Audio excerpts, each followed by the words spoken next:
আমি শামীম আহমেদ গাজী। আমি একজন প্রবাসী ব্যবসায়ী। 17 বছর যাবৎ সৌদি থেকে রেমিটেন্স পাঠিয়ে দেশের উন্নয়নে ভূমিকা রাখছি। একজন রেমিটেন্স যোদ্ধা হিসেবে আমার এলাকায় বিভিন্ন সামাজিক অনুষ্ঠানে অংশগ্রহণ করি। বিগত সময়ে কিছু সামাজিক অনুষ্ঠানে আওয়ামী লীগের নেতাকর্মীর সাথে আমার ছবিকে কেন্দ্র করে এলাকার কিছু নব্য বিএনপি আমাকে আওয়ামী লীগের দোসর হিসাবে চিহ্নিত করার পায়তারা করছে। কারণ তারা আমার কাছে বিভিন্ন সময়ে ডোনেশন চেয়েছিল। আমি ডোনেশন দিতে রাজি না হওয়ায় মব সৃষ্টি করে আমাকে হয়রানি করেছেন। আমি প্রশাসনের এবং বিএনপির ঊর্ধ্বতন নেতাকর্মীর কাছে সহযোগিতা কামনা করছি। নজরপুর ইউনিয়নের বিএনপির সাধারণ সম্পাদক কামরুল পাঠান এবং যুগ্ম আহ্বায়ক জাহাঙ্গীর মেম্বার সাবেক এবং বাবু উনিও যুগ্ম আহ্বায়ক আর কি। 1 আগস্টে জাহাঙ্গীর মেম্বার আমাকে কয় তুমি দিলারপুর বাজার থেকে বাড়ির যাও গা। আমি বাড়ির যেতাম না, এটা আমার বাজার, দিলারপুর বাজার আমার বাবার বাজার, আমি আমার বাবার কাছে গেছিলাম। তারপরে উনি বিভিন্ন মিটিংয়ে গিয়া আমার হুমকি দামকি মানুষের কাছে সরাসরি মিটিং করে বলে উনি আমার জেল খাটাইবো আর কি। ঠিক আছে, আমার খবর আছে, আমার হাত পা গাইটা লইব ইত্যাদি ইত্যাদি অনেক কিছু আর কি। তারপরে দেখেছি ঈদগায় একজনের ডোনেশন করছে 50,000 টাকা।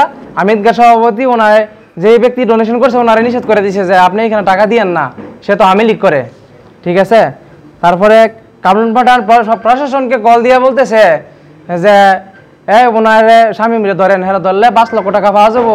3 লক্ষ টাকা নিয়ে তারপরে স্যার মেয়ের আগে ছাড়তাম না। 3 লক্ষের কমে কি আর স্যার 5 লক্ষ চামো আর কি। হ্যাঁ, বাট বন্ড করে খাইবো। এখন তো তারা বিভিন্নভাবে চায় আর কি, বলে আমরা কিছু টাকা পয়সা দিও কাহা, হ্যাঁ আমরা কিছু দিও, খালি মসজিদ মাদ্রাসা দিলে হইব, আমরা কিছু দিও আর কি, এরকম কিছু কথা বলে আর কি। তারপরে আমার বাবাকে এসে কামরুল পাঠান আমার বাবার একদিন হুমকি দিয়ে কয় দোকান বন্ধ করেন আপনি।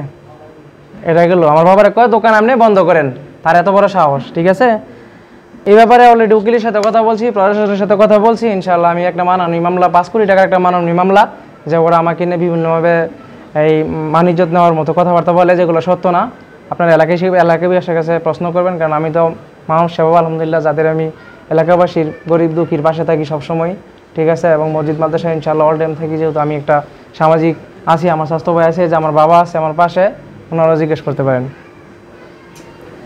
এইসব কারণে বিগত 1 বছর যাবতীয় মানে নিরাপত্তা আমার খুব সমস্যা, আমি খুব ভয় পাচ্ছি। ওনারা আমার বিভিন্নভাবে হুমকি দামকি দেয়, যে এখানে প্রমাণ আছে, এই যে দেখেন।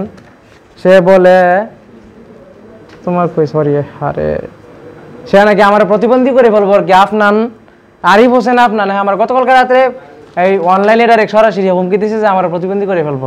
আমি আমার পরিবার সহকারে নিরাপত্তাহীনতায় ভুগতেছি। আমি প্রশাসনের কাছে নিরাপত্তা চাচ্ছি আর কি।